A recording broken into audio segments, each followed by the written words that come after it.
हे देवों, हमारा न कोई बैरी है न मित्र। देव दानव दोनों ही हमारी कृपा के अधिकारी हैं।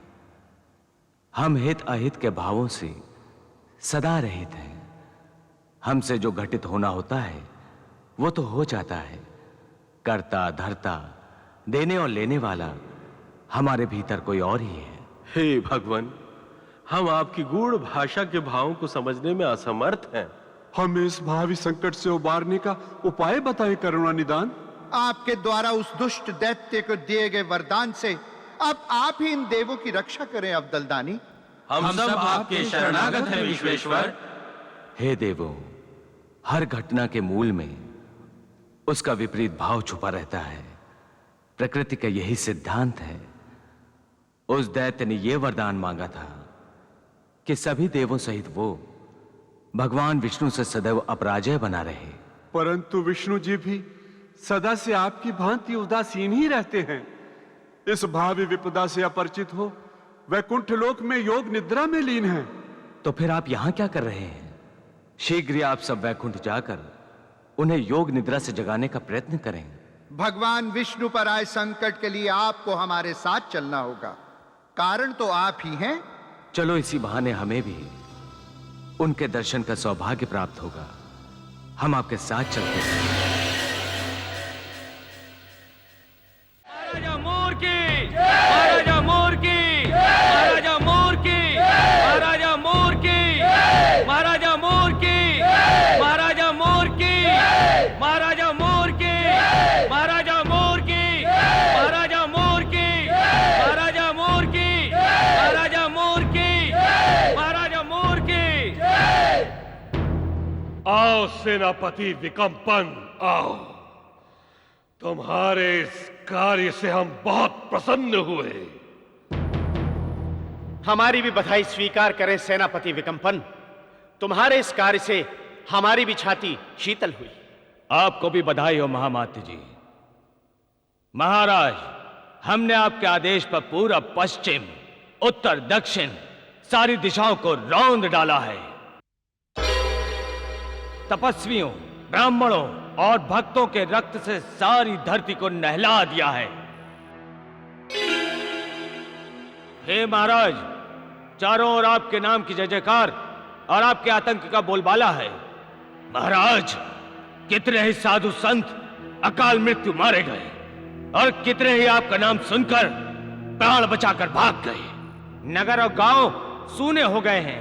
चारों ओर मौत का सन्नाटा छा गया है। हमारे क्रूर अत्याचार के कारण अब कोई भी यज्ञ, हवन, देव पूजा आदि क्रियाएं करने की हिम्मत नहीं जुटा पा रहा। मंदिर और देवघरों को तोड़ फोड़ दिया है। गांव और नगरों को जलाकर राख कर दिया है। हमें देखकर तो गर्भवती स्त्रियों के गर्भ गिर जाते हैं और बच्चे थर थर कांपते हैं। हमने सारे तीर्थों को शमशान में बदल दिया है। धन्यवाद वीरों, धन्यवाद। तुम्हारे किए हुए कर्मों को सुनकर मेरा सीना गर्व से चौड़ा हो गया है। निस्संदेह अब देवताओं का समाज दीनहीन हो जाएगा। हे असुरराज, तब तो हम बिना शस्त्र ही उन धूर्त और कपटी देवताओं को लाते और घूंसे मार मार कर पशुओं की भांति अपने बंदी गृह में लाकर बांध देंगे और वहां भूख और प्यास से छटपटाकर उनके प्राण निकल जाएंगे।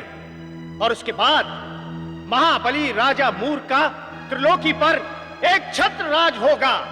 महाबली राजा मूर की, राजा मूर की, राजा मूर की, महाबली मूर की। नहीं महामात्य जी, नहीं। हम कपटी देवताओं को इतनी सरल मृत्यु नहीं मारना चाहते। बिना रक्त की होली खेले हमें आनंद नहीं आएगा।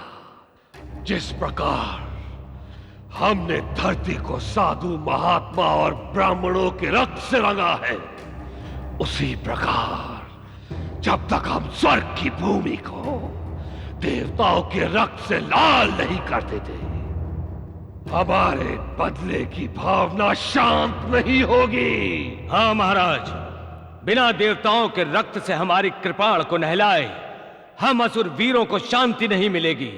हे वीरों, तुम्हारे उत्साह से हम प्रसन्न हुए।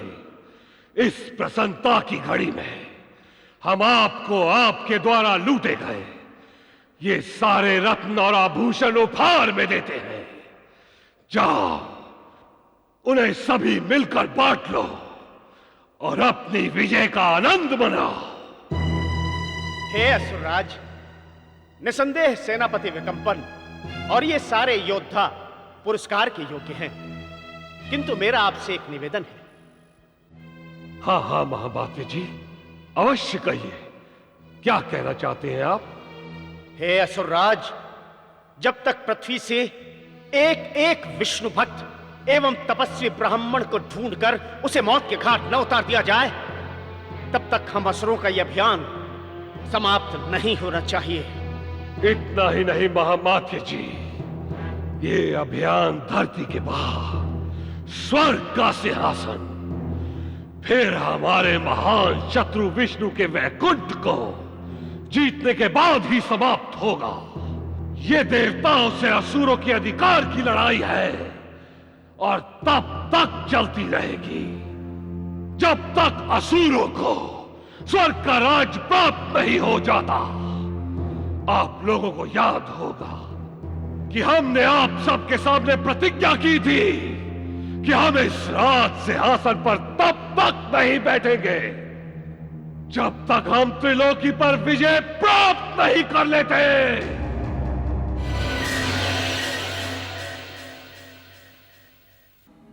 हे देवी, ये प्रतिद्वंदिता, होड़, स्पर्धा अस्तित्व के भाव हैं और इसी भाव ने सृष्टि के आरंभ में अहंकार के रूप में जन्म लिया था।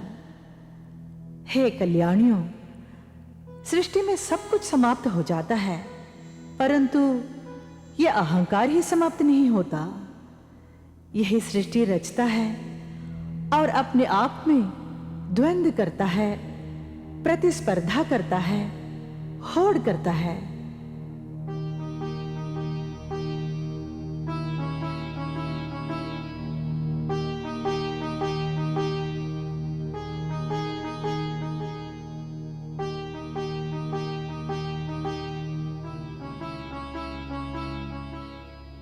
हे देवियों, आप समभाव से परिपूर्ण आदि शक्तियां हो।